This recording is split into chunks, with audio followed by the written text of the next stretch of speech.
The Rockwood School District currently has 23 of 37 locations with HVAC systems that exceed 20 years in age.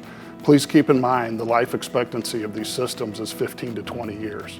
So how did we get in this position?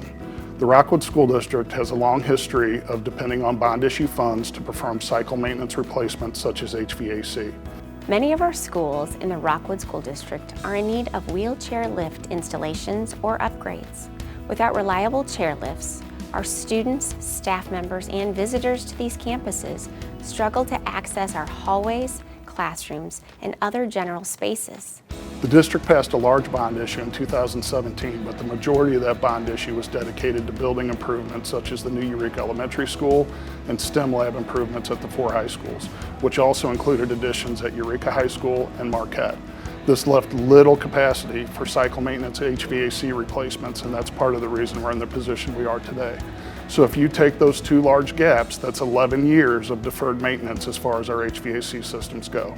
That's why it's imperative to separate the funding source from bond issue and cycle maintenance so you can establish a dedicated fund annually to make these cycle replacements.